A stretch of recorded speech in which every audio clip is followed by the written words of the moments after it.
video is on the subject of paedophilia, and I'm going to try to explore some issues relating to paedophilia in the BBC and also in government. At the end of the video, I would like you to vote on the recommendations which I'm going to make. The item most in the news this week was Jimmy Saville. And if you're listening from the USA, you might not know who Jimmy Saville was, so I'll just tell you briefly. Jimmy Saville was very well known in the 60s, 70s and 80s as a DJ. He was famous for his role in Top of the Pops and also for a program called Jim'll Fix It. And Jim'll Fix It was quite a good idea, really. It was a program in which young children would realise their dreams. If, for example, they wanted to become a princess for a day, Jim would fix it for them. At the time, I thought the program was quite a good idea, but I thought that Jimmy Saville was extremely weird. I didn't really like him very much, and I didn't think he was very talented, although the program was a good idea. At the same time, David Icke, it has to be said, was stating way back in the 90s that Jimmy Saville was a paedophile. And it turns out that David Icke was right. Now, last night they were going to put on a program on Newsnight. There was a lot of talk about it in the press, and the internet was awash with rumours about who it was that was going to be outed in the government, because up till now the press talk has concentrated on the BBC. Well, I listened to the Newsnight programme last night, and I would say that we learned absolutely nothing. We learned that it was a senior Tory politician, that's all, and nothing more. And I'd like to speculate as to the reasons why Newsnight didn't divulge what they advertised they were going to be divulging. And I think the reason would be either possibly because we have the strictest libel laws in the world, in Great Britain, and that those libel laws are protecting paedophiles and exposing our children to the dangers of paedophiles, or the other possibility is that the BBC was rather fed up with being the centre for press speculation, and they were aware of the fact that there are just as many paedophiles, if not more, in government, so they were giving a warning shot across the bows to government that if they didn't stop speculating about the BBC, there were lots of skeletons in the cupboard that could be unearthed. One indication that it was a shot across the bows is that the programme ended rather abruptly and was immediately followed by another programme on the MP's expenses saga. I think that the BBC were making the point very clearly to the government that if they pursued the line they were pursuing of focusing attention on paedophilia at the BBC rather than paedophilia in the government, then the focus could very easily be changed to the government itself. So it was a way of stopping the accusations being put out against employees at the BBC by simply saying, look, people in glass houses shouldn't throw stones. As you can see, there are lots of photos available on the internet of MPs, royalty and even the Pope seen with Jimmy Saville. Of course, the fact that these people are seen with Jimmy Saville does not mean that they are necessarily paedophiles. Jimmy Saville was known to have spent, I think, 11 Christmases with Mrs. Thatcher. He was frequently seen at Highgrove. But of course this does not necessarily mean that these people knew that he was a paedophile. The relationship between Edward Heath, former Prime Minister of Great Britain, and Jimmy Saville is particularly interesting. A long time ago, way back in the 1990s, David Icke pointed the finger at Edward Heath and said in one of his books that he was not only a paedophile but also a child murderer. When I first heard this, I thought it was really a bit far-fetched. I couldn't believe that that could be possible of one of our prime ministers. But I'm not so sure now, and you'll learn why if you listen to the rest of this video. Apparently, when David Icke made the accusation, a reporter telephoned Heath, because he was still alive at the time, and read out what David Icke had written. And Heath, of course, just made the comment, oh well, he's mad, and didn't do anything about it. And what I think about this is that David Icke would not have wanted to make a statement like that unless he felt he had some proof and was prepared to face a libel action from Edward Heath. Now, it's very interesting that Heath was supposed to have shown a strong interest in a school in Jersey called Haut de la Garenne. It was a care home for Jersey children. Apparently, Saville visited the home regularly. He denied it, but there's photographic evidence that he actually was there. And it's alleged that Saville was a procurer of children for the rich and famous to abuse. It is alleged that Heath took boys on the pretext of giving them experience of sailing onto his boat, the Morning Cloud, and that he abused them there. According to this article, which I'm going to show you, Heath was warned on 4 occasions by the head of the Metropolitan Police not to loiter in London's lavatories and not to try to pick up young boys. Now, I absolutely don't know whether that is true, but I think it should be investigated, even though Heath is now dead. If you look at this photo, it is supposed to have been taken in Haut de la Garenne. And again, I don't know that it was taken there, but that's what we're told. And it does seem strange because Heath is there with Richard Nixon, as you can see, planting a tree in the grounds. So why would he have taken an American president to this home for boys in Jersey? It seems really bizarre. And I think we need to investigate it, whether or not Heath is dead, because this is an illustration of the dangers of having our politicians involved in this kind of thing. The NSPCC says that over 100,000 children in Britain disappear every year, which is quite an incredible statistic if you think about it. And children at Haut de la Garenne are supposed to have just disappeared. It's not just in Jersey that happens. At the moment, there is quite an incredible court action which has been started. I think it was started in July and it's still going on. The lawsuit is brought by Jason Bowman of the ACP, that's the Association of Citizen Prosecutors, and Reverend Kevin Annett of the ITCCS, which is the International Tribunal into Crimes of Church and State. And obviously these organisations are not official organisations. They have been formed by citizens, that's quite clear. But it seems as though the court action is an actual court action that is currently going on. It announces the first class action lawsuit in Canadian history to name as co-defendants the Vatican, the Crown of England, Canada and its churches, and big pharmaceutical companies, all of which are accused of crimes against humanity and criminal conspiracy. The lawsuit is brought by, well, I've already said, I think. The lawsuit will be explained in detail at a press conference held on the date of filing at the Federal Court building on Wednesday, July the 4th.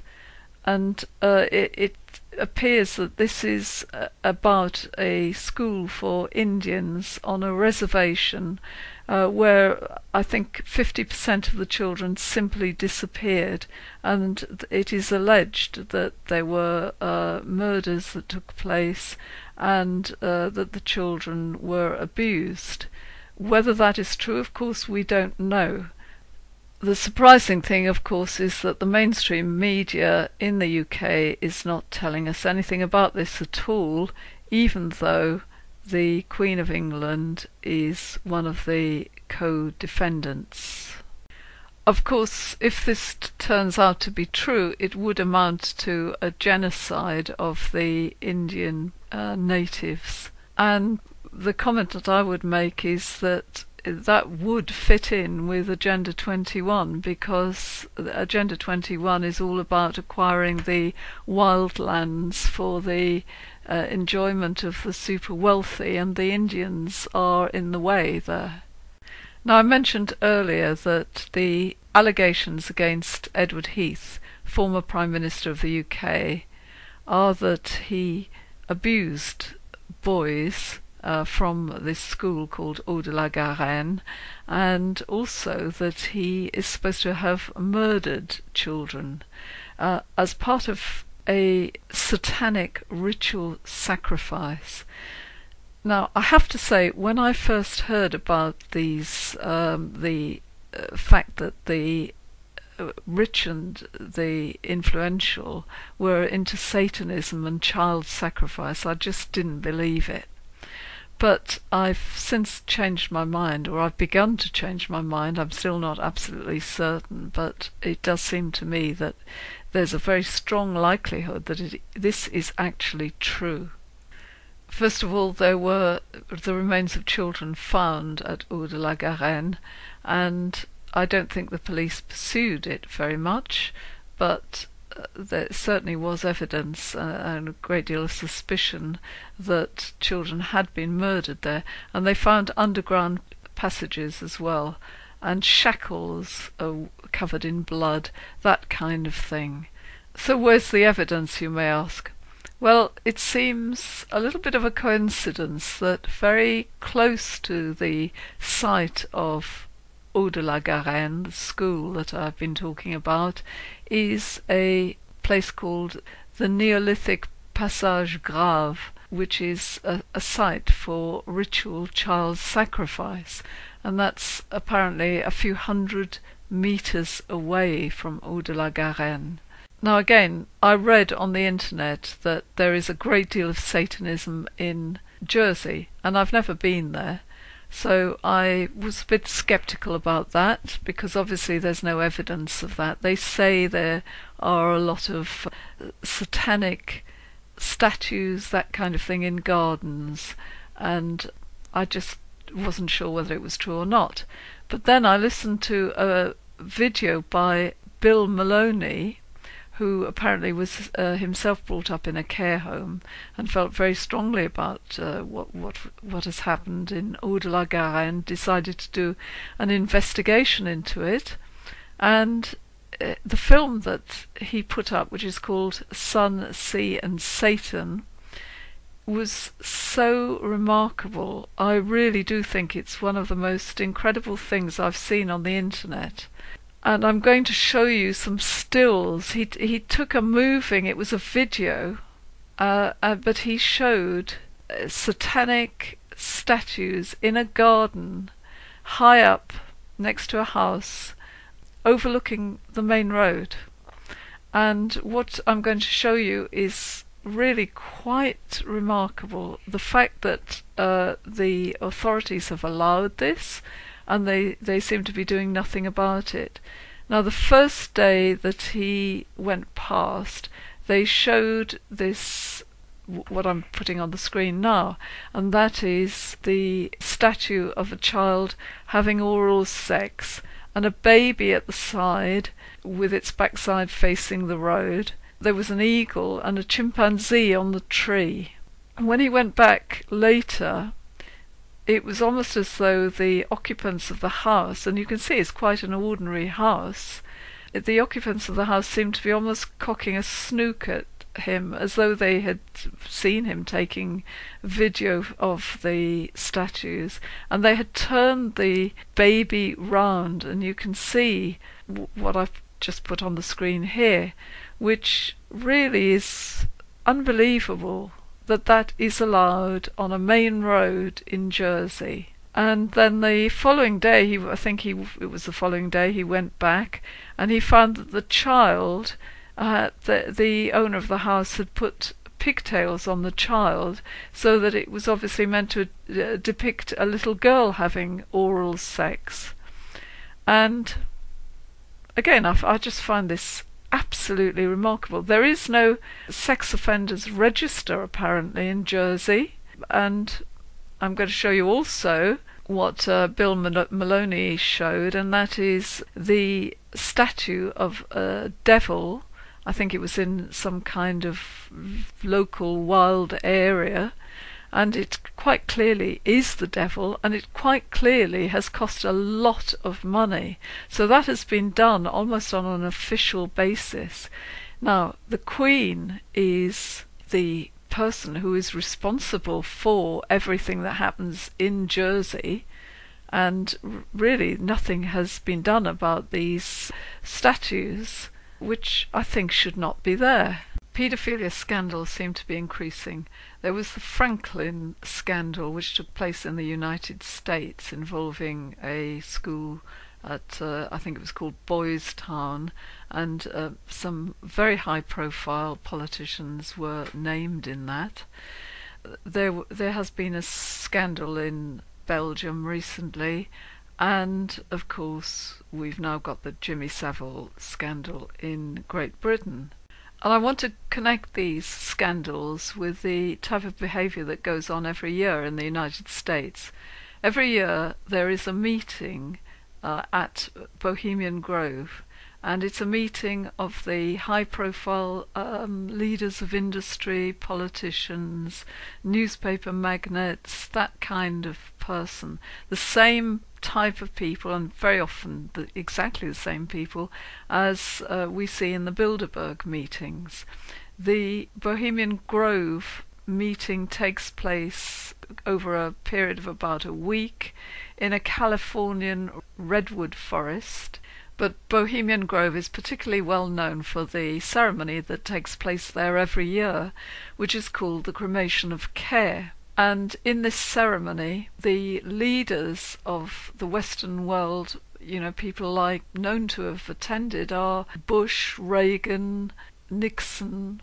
Practically all the presidents have attended Bohemian Grove, and what they actually do during this cremation of care ceremony is they have a mock sacrifice of a child. It's a satanic ritual sacrifice to the huge stone owl which is called Moloch. When I say that it's a mock sacrifice, that is what we assume to be the case, but there have been witnesses who have claimed to have seen children actually being killed there. And of course we would never know, because this is private property and ordinary people cannot go there and cannot therefore find any evidence to suggest that there have been ritual killings actually taken place there. So we simply don't know. I'm just going to give you a view of the ceremony which takes place. It was a film which was taken by Alex Jones, who famously went into the grove without being found.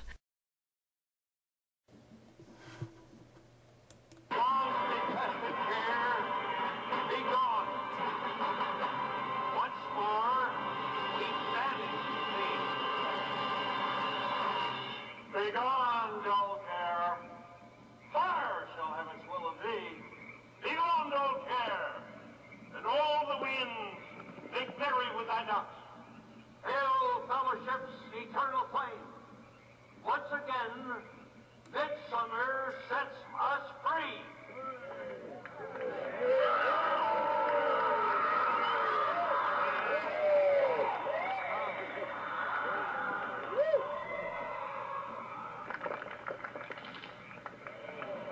There you see the funeral pyre burning with the effigy of a human, or it could be real, ladies and gentlemen.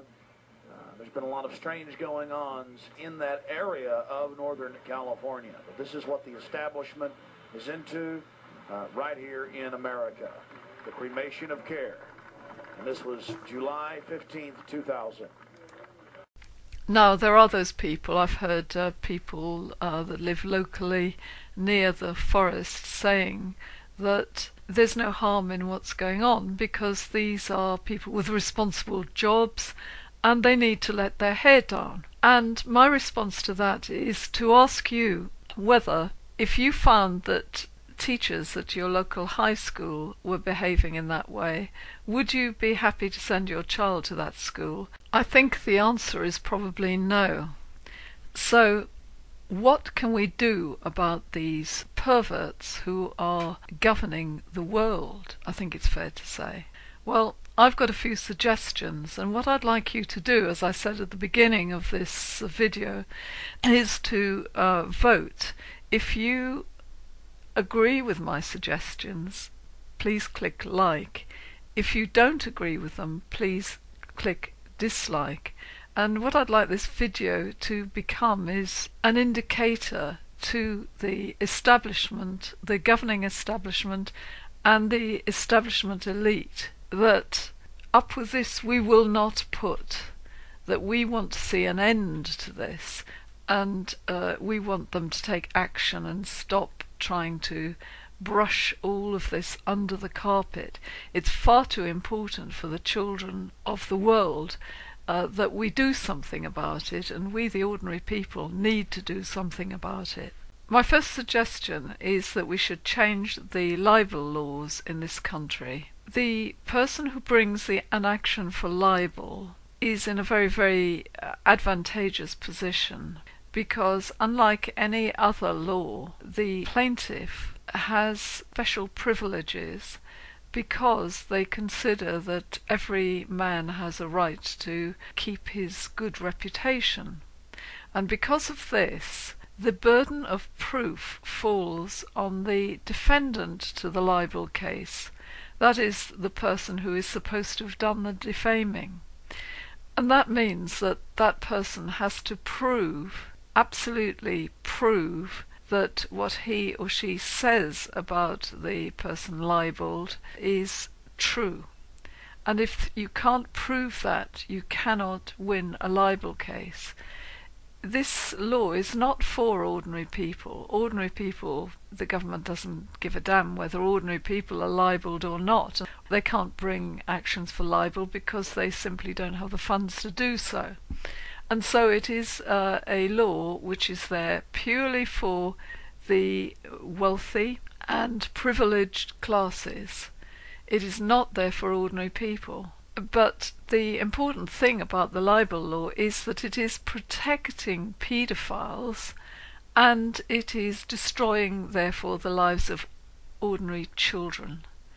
And for this reason, it has to go.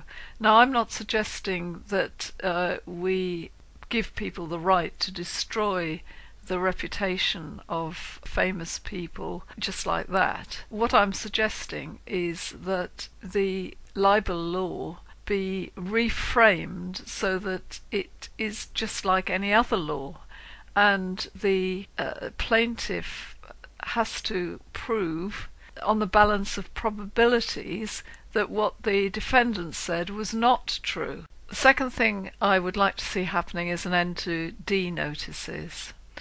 After Operation Or, which was an undercover operation in which paedophiles were discovered having downloaded child pornography from the internet, there were a lot of people caught in that trap. And apparently Tony Blair issued a D-notice to prevent politicians from being brought to justice. He claimed national security was a reason for not following them up. And that is absolutely outrageous. It should not be allowed to happen. If a politician issues a D-notice, he should give the people detailed reasons why it is necessary to do so. The third action should be to stop judges having the power to lock away papers relating to any legal case for long periods of time. And in support of that, I'm just going to read you this article Blair was leader of the Labour Party at the time of the mass killing of children by known paedophile Thomas Hamilton, who walked into Dunblane Primary School in Scotland in 1996 and shot dead 16 children and a teacher before killing himself. Hamilton, like Saville, was a procurer of children for pillars of the establishment. Scottish Judge Lord Cullen was appointed to head the official inquiry into Dunblane, and he ordered that significant documents relating to the case should be locked away from public view for 100 years. He said that this was to protect the victims and families when anyone with a brain could see that it was to protect the establishment. The fourth action should be to force politicians to be CRB checked. That means that they should have checks done against their names on the Criminal Records Bureau. Teachers are checked on an annual basis, and I really don't see why MPs should not be checked. That sort of thing would have prevented Heath, for example, from becoming Prime Minister if it is true that he was caught cottaging young boys in public lavatories. So I think that it's not a fail-safe method of ensuring that paedophiles do not get into positions of power, but it is better than nothing. Another thing which clearly needs to stop is the practice of, when an inquiry is set up, of having terms of reference for that inquiry, which limit the scope of the inquiry. So, for example, if you look at the first Newsnight programme, the one that caused all the kerfuffle, then you can see that the terms of reference involved slicing up the information rather like you slice a cucumber, and you can take the cucumber and just take a little tiny part of it, leaving all the rest. So what they did was they said, well, what we're going to look into is we're going to look into whether Newsnight decided to ditch the programme that it was going to air on the subject of Saville and paedophilia because it had two laudatory programmes in which Saville was going to be praised that were due to be aired at Christmas time. So did it stop the original Newsnight programme because of these two other programmes? That is the terms of reference that the BBC has set up. So what is it not going to look at? Well, it's not going to look at the practice of paedophilia either in the past or at present at the BBC. And that's fairly typical of what goes on. You know, limiting the information. You had the same thing happen with the David Kelly investigation. That the scope of that, I believe, was limited as well. There's going to be another inquiry as well, but that's yet another example of slicing up the information as you slice a cucumber. So this one, and I'm quoting from the article I read in the Times, it says, Dame Janet Smith, a former Court of Appeal judge, is leading a separate inquiry expected to take longer into the culture and practices at the BBC in the years Saville worked there. So nothing to do with the culture at the moment, nothing to do with any possible paedophilia at the moment, nothing to do with possible paedophilia in government circles, just the BBC. So the information is limited, it's curtailed, and an investigation, a public inquiry, should not be curtailed.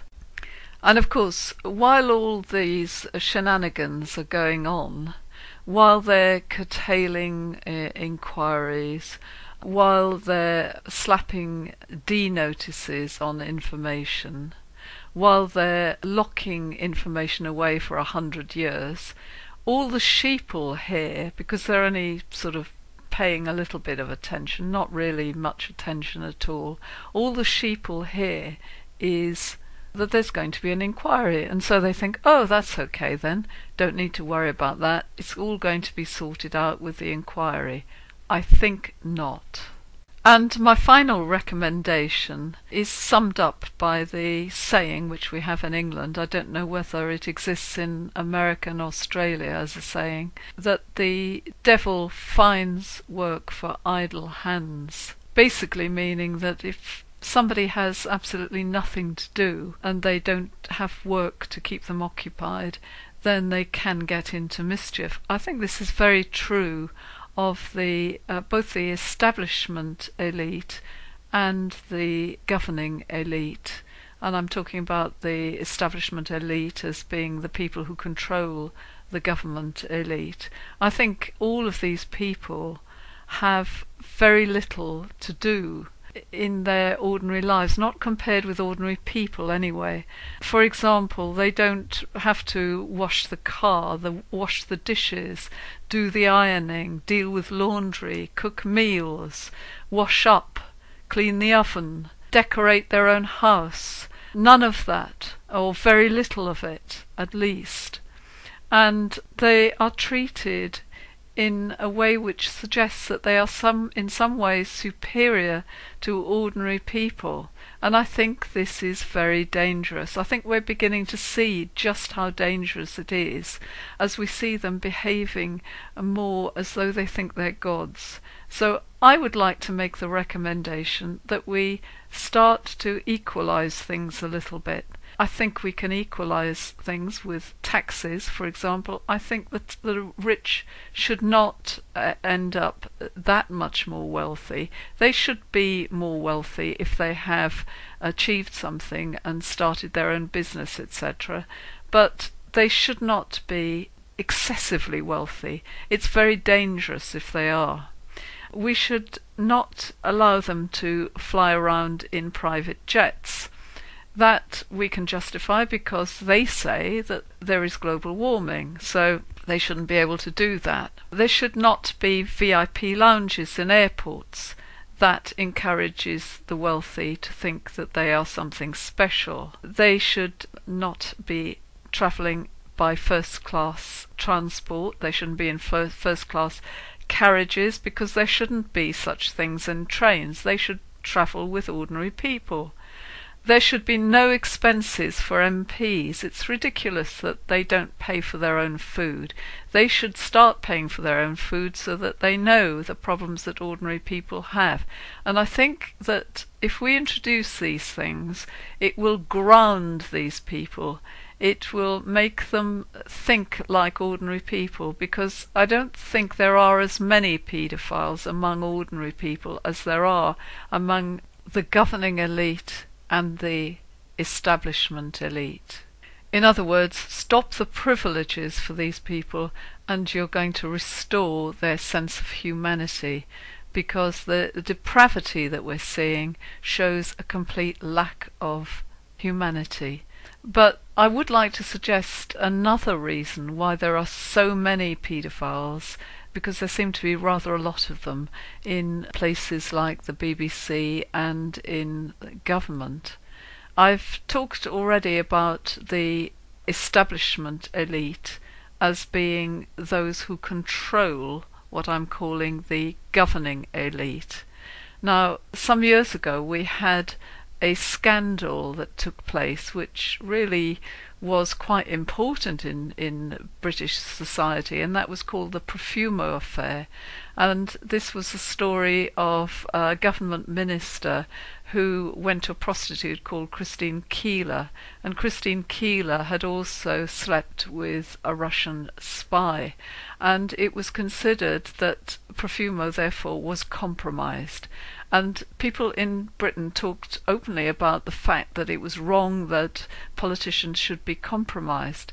Well, that was being compromised because of having had extramarital sex with a prostitute. Now, that wouldn't shock us at all. But we've now arrived at the very last taboo, and that is paedophilia. That still is a taboo. So it would make sense for the establishment elite who control the government elite, it would make sense for them to ensure that the politicians they appointed are in some way compromised. And I think that may be another reason why we have so many politicians that have links to paedophilia or some sort of depraved sexual behaviour, not just in Britain but in America too. I'm not saying that all politicians, incidentally, are depraved, but I think there's a high proportion of them that are. The more depraved politicians are, the easier they're going to be for the establishment elite to control them. So now I'd very much like you to vote. If you agree with my recommendations, please press like. If you either don't agree with the recommendations, or if you don't care, or if you approve of paedophilia, please press dislike. And if you've got any more suggestions, any more ideas, I would love to hear from you, so please write a comment underneath the video. And by the way, I've put a link to Bill Maloney's video Sun, Sea and Satan in the More section underneath my video. Your letter was only the start of